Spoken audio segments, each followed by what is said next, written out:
جب حضرت یوسف علیہ السلام کو قید خانے میں ڈال دیا گیا تھا تو اور بھی نوجوان قیدی کے طور پہ آئے. ایک ساقی تھا اور جو بادشاہ کو شراب پلاتا تھا، اور ایک دوسرا باورچی تھا جو بادشاہ کے لیے کھانا بنایا کرتا تھا. دونوں پہ الزام یہ تھا کہ دونوں نے بادشاہ کو زہر دے کر اس کو مارنے کی کوشش کی ہے.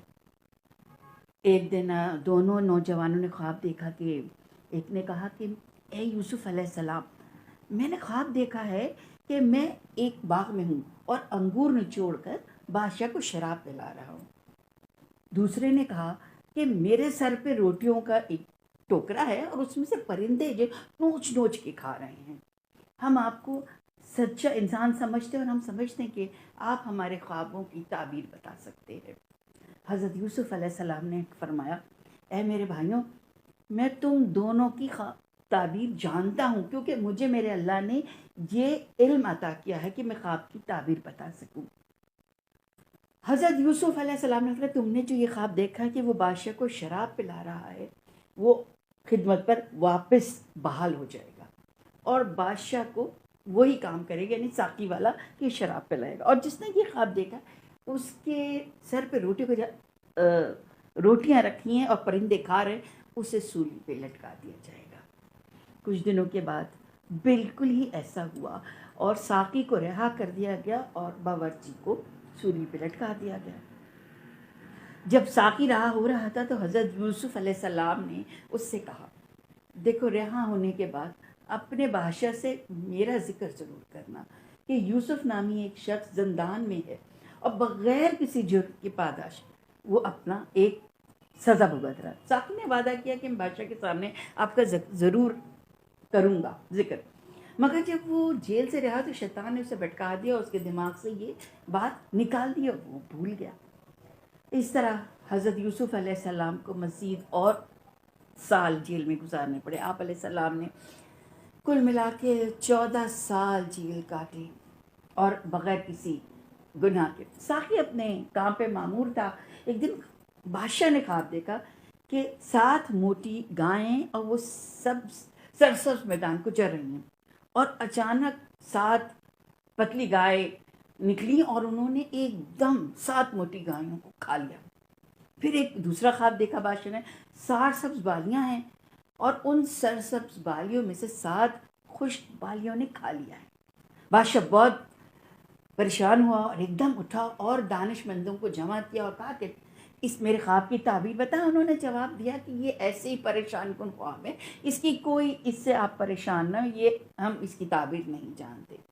اسی اثنا میں ایک دم ساقی کو حضرت یوسف علیہ السلام کا خیال آیا اور اسے یاد آیا تو اس نے بادشاہ سے ذکر کیا کہ حضرت یوسف علیہ نامی ایک شخص جو خوابوں کی تعبیر جانتا ہے اور اس نے میرے خواب کی بھی سچی تعبیر بتائی تھی. تو سب ساقی نے بادشاہ سے ذکر کیا کہ اس طرح سے یوسف نامی شخص آپ کے خواب کی تعبیر بتا سکتا. بادشاہ نے کہا فوراً جاؤ اور حضرت یوسف علیہ السلام کو میرے پاس لے کر آؤ. تو پھر بادشاہ نے اسے زندان میں جانے کی اجازت دی. ساقی جو ہے وہ یوسف علیہ السلام کے اس میدان میں پہنچا اور پوچھے کہ آپ دیکھیں بہت بڑے سچے ہیں، آپ ہمیں اس خواب کی تعبیر بتائیے. پھر وہی پورا خواب آپ نے، ساقی نے ان کے سامنے بیان کیا. حضرت یوسف علیہ السلام نے اس بات پہ یہ جواب دیا. اب ان کے صبر کا، حضرت یوسف کے صبر اور استقلال کا آپ دیکھیں اندازہ کہ نہ اس ساقی کو ڈانٹا نہ جھڑکا کہ اتنے سال تم کہاں رہے، میں نے ایک خواہش ظاہر کی تھی تم نے پوری، بلکہ خواب کی تعبیر بتا دی. اور بادشاہ کو جا کے ساقی نے سارا معاملہ سنایا. ساقی کے زبان سے پہلے بادشاہ سن چکا تھا حضرت یوسف کی تعریف، اور جب تعبیر کا معاملہ دیکھا تو ان کی دانش مندی کے اور بھی قائل ہو گئے اور ان کو بہت اشتیاق ہوا کہ حضرت یوسف علیہ السلام کو اپنے پاس بلائے. جب بادشاہ کا قاصد گیا حضرت یوسف علیہ السلام کے پاس اور کہا کہ بادشاہ آپ ملنا چاہتے، تو قید خانے سے آپ نے باہر آنے سے انکار کر دیا. انہوں نے کہا میں اس طرح نہیں جانے کو تیار ہوں جب تک میری جرم کی تحقیق نہ ہو جائے، جس کی وجہ سے مجھے قید کیا گیا تھا، کیونکہ حضرت یوسف علیہ السلام چاہتے تھے کہ حق اور باطل سامنے آ جائے۔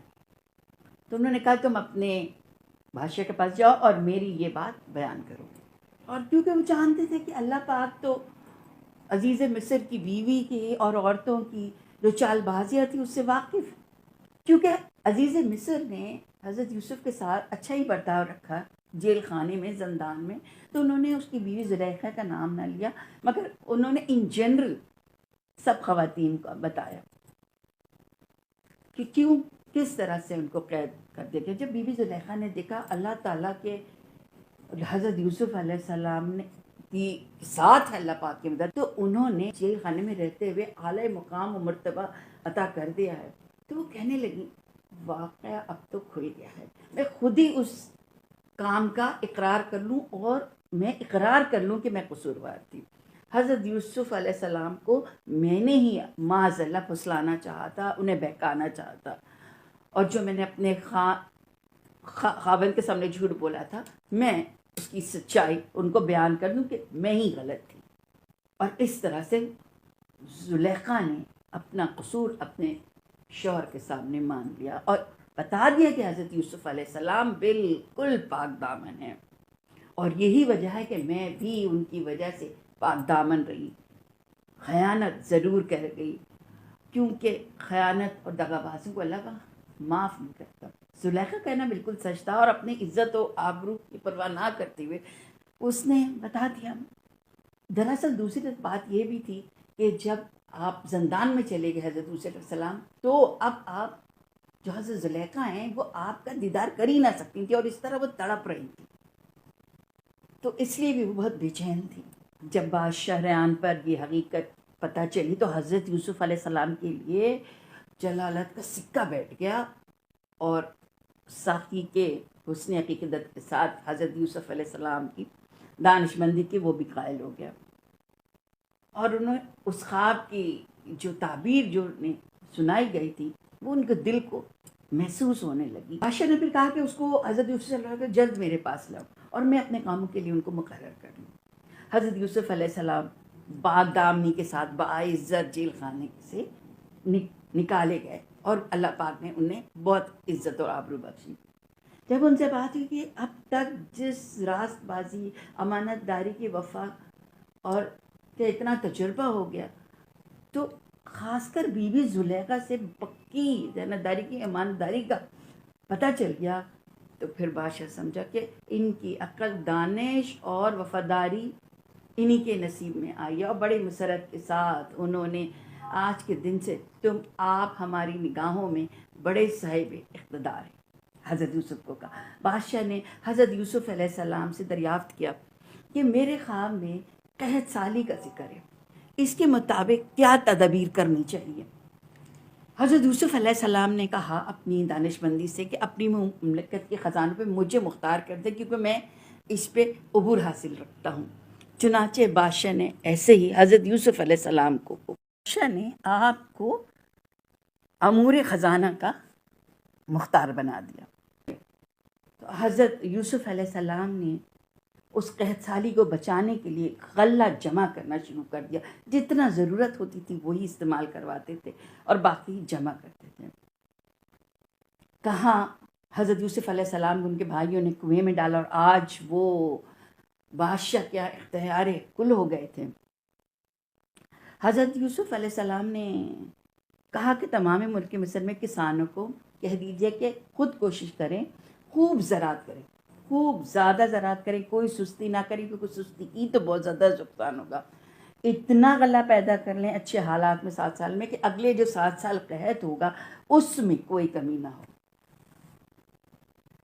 بادشاہ نے کہا یہ عظیم کام میں کس کے حوالے کر دوں؟ حضرت یوسف علیہ السلام کہیں کہ یہ آپ کام میرے حوالے کر دیجئے۔ بادشاہ نے یہ کام خوشی سے حضرت یوسف علیہ السلام کی کر دیا، بلکہ ملک کے تمام خزانوں پر آپ کو مختار بنا دیا۔ اس کے بعد عزیز مصر فوت ہو گئے اور حضرت یوسف علیہ السلام کو مختار کل بنا دیا گیا۔ حضرت یوسف علیہ السلام نے ایک بہت بڑا مکان بنایا اور سارا غلہ جو ہے اس میں جمع کر دیا. اس طرح سے یعنی کہ اس کو جمع کر کے رکھ دیا, اسٹور کر لیا. اور جب قحط پڑا تو بھوک پڑی, دنیا بھوک میں شدت میں مبتلا ہو گئی. کبھی حضرت یوسف علیہ السلام نے پیٹ بھر کے کھانا نہیں, مسکینوں اور غریبوں کو کھلاتے رہے. غنی اور فقیر سب دبلے ہو گئے, اور جو لوگوں کا مال تھا وہ سب ختم ہو گیا. مصر کے سب لوگوں نے اپنی جان کو غلامی میں دے کے کھانا پینا شروع کیا. مصر کے سب لوگ حضرت یوسف علیہ السلام کے غلام ہو گئے. لیکن حضرت یوسف علیہ السلام نے قحط ختم ہونے پر سب لوگوں کو آزاد کر دیا. جب قحط کا تمام مصر پر اور اطراف کے ممالک پر عام ہوا تو پتہ چلا کہ مصر کے غلہ ملتا ہے. پھر غلہ کے حاصل کرنے کے لیے قافلے سے مصر جانے کے. حضرت یوسف علیہ السلام نے کے بھائیوں نے اپنے والد محترم حضرت یعقوب علیہ السلام سے خدمت میں عرض کیا کہ مصر میں عزیز مصر نے غلے کا انبار بھرا ہوا ہے اور وہ دے رہے, آپ اجازت دیں تو ہم بھی جائیں, جو ہمارے پاس ہے ہم بھی ادھر لے جائیں اور غلہ لے کر آئیں. حضرت یعقوب علیہ السلام نے کہا اجازت دے دی, سوائے بنیامین جو سب سے چھوٹے بھائی تھے اور حضرت یوسف علیہ السلام کے سگے بھائی تھے, ان کو نہیں جانے دیا, اور سارے بھائی مصر کی طرف روانہ ہو گئے. جب برادران یوسف والد کی اجازت سے مصر پہنچے تو آپ علیہ السلام نے ایک نگاہ میں اپنے سارے بھائیوں کو پہچان لیا. مگر آپ کے بھائیوں نے, ظاہر ہے آپ کو نہیں پہچانا کہ ان کے وہم و گمان میں نہیں تھے کہ یہ آج جن کو ہم نے کنویں میں پھینک دیا تھا اور فروخت کر دیا تھا غلام کی حیثیت سے, وہ آج ایک بادشاہ ہو سکتا ہے. اور وہ بچہ ظاہر بڑا ہو کے شکل و صورت میں بھی مختلف نظر آ رہا ہے, اور وہ عزیز مصر بن گیا. حضرت یوسف علیہ السلام نے کچھ انداز طرز گفتگو اس طرح کیا تم کہاں کے رہنے والے ہو, میرے ملک میں کیوں آئے ہو؟ انہوں نے کہا کہ آپ غلہ بانٹ رہے ہیں. آپ علیہ السلام نے فرمایا مجھے شک ہے کہ تم کہیں جاسوس تو نہیں ہو. انہوں نے جواب دیا کہ معاذ اللہ, دیکھیں ہم جاسوس نہیں ہیں, ہم پیغمبروں کی اولاد ہیں. ہمارے باپ حضرت یعقوب علیہ السلام ہمارے دادا پردادا نبی تھے, ہم نبیوں کی اولادوں میں سے ہیں. حضرت یوسف علیہ السلام نے کہا کیا کہ تمہارے والد صاحب ابھی بھی حیات ہیں؟ انہوں نے فرمایا کہ جی ہاں, ہمارے والد صاحب ابھی حیات ہیں. حضرت یوسف علیہ السلام نے کہا کہ تم سب کتنے بھائی ہو؟ تو ہم 12 بھائی تھے. ایک بھائی ہمارا بہت خوبصورت تھا جو نبوت کے لائق تھا, لیکن ایک دن ہم جنگل میں کھیل رہے تھے تو اس کو بھیڑیا اٹھا کے لے گیا. اس کے غم میں ہمارے والد صاحب نے بالکل گوشہ دینی اختیار کر دی. اب وہ بس اسی کے غم میں مبتلا ہیں. برادران یوسف جب مصر پہنچے تھے تو اس وقت حضرت یوسف علیہ السلام نے شاہی تخت پہ بیٹھے ہوئے تھے اور شاہی لباس زیب تن تھا ان کے.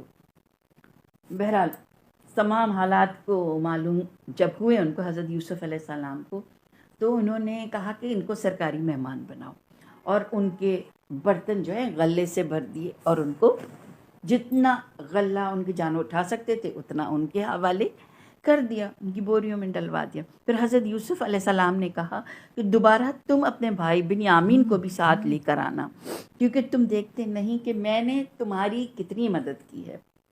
آپ علیہ السلام نے اپنے خدمت گزاروں سے کہا کہ ان کی جمع پونجی انہی کی پوٹلیوں میں واپس ڈال دو. جب یہ اپنے گھر کو جائیں گے, پونجیوں کو پہچان لیں گے, تو ممکن ہے کہ یہ لوٹ کر دوبارہ واپس آئیں گے. جب یہ قافلہ واپس کنعان پہنچا, بھائیوں نے تمام کی تمام حضرت یعقوب علیہ السلام کو واقعہ بیان کیا تو عرض کیا کہ یہ مصر نے صاف صاف کہہ دیا کہ اس وقت تک نہ آنا جب تک چھوٹے بھائی بنیامین کو نہ لے کر آؤ. اس لیے آپ ہمیں علیہ السلام سے ہمیں التجا ہے کہ چھوٹے بھائی کو ہمارے ساتھ جانے کی اجازت دیجیے, ہم اس کی نگرانی بھی کریں گے, اس کی حفاظت کریں گے. اس طرح سے ان کا ایک غلہ مزید بڑھ جائے گا. حضرت یعقوب علیہ السلام نے فرمایا میں ہرگز بنیامین کو تمہارے ساتھ نہیں بھیجوں گا کہ تم نے جس طرح سے حضرت یوسف علیہ السلام کے ساتھ کیا تھا. اور تم حضرت یعقوب نے کہا کہ تم سب کے سب مل کر وعدہ کرو کہ بنیامین کی حفاظت کرو گے. حضرت یعقوب علیہ السلام نے کہا کہ ویسے تو دیکھا جائے یہ سب اللہ حفاظت کرنے والا ہے، میں اللہ کی نگہبانی میں دے چاہتا ہوں، کہاں تم اور کہاں تمہاری حفاظت ہے؟ بہرحال تمہیں قول اور اقرار پہ قائم رہنا۔ اس کے بعد برادران یوسف علیہ السلام کے مصر کی طرف روانہ ہوا۔ اس بنیامین بھی ان کے ہمراہ تھے۔ حضرت یعقوب علیہ السلام نے اپنے بیٹوں سے ایک بات فرمائی کہ تم دیکھو الگ الگ دروازوں سے جانا، جدا جدا جانا، ایک ساتھ ایک دروازے سے نہ جانا، کیونکہ میں کوئی تمہارے اوپر مصیبت آنے والے کو ٹال نہیں سکتا، صرف حکم اللہ کا ہے۔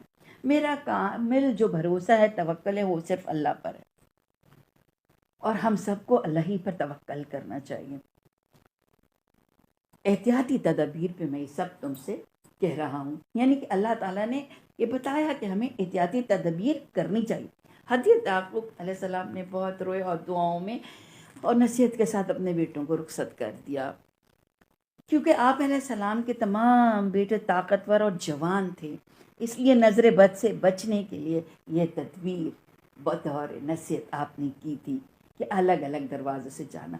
یہاں ابھی قصہ جاری ہے، ہم اگلی ایپیسوڈ میں یہ قصے کو مزید آگے بڑھائیں گے، تو جب تک کے لیے مجھے اگلے ویڈیو تک کے لیے اجازت دیجیے۔